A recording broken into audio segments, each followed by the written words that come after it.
Get your free copy of the complete tutorial at www.teachucomp.com/free.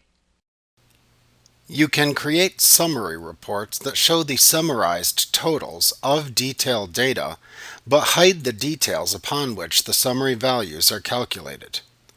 Once you have created a full report with groupings and data values which you have summarized, Crystal Reports makes it very easy to display a summary report from the detailed report data. In the Section Expert dialog box, it was shown that each section could have its suppress or hide option set for the data it contains on the Common tab. Checking either of these options will suppress the detailed data from displaying. The difference is that you may double-click on a section that has been set to hide in order to view the detail in a separate Preview tab. When you check the Suppress option, you will not be able to double-click to drill down to the detailed data upon which the summary value is calculated.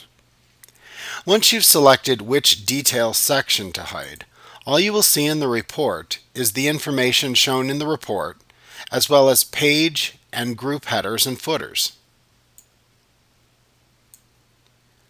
This is the summary format of the report.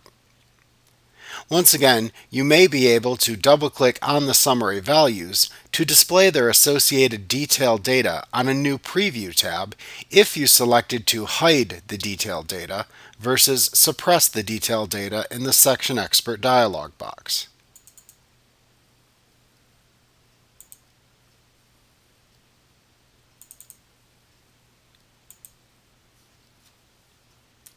Like what you see? Pick up your free copy of the complete tutorial at www.teachucomp.com/free.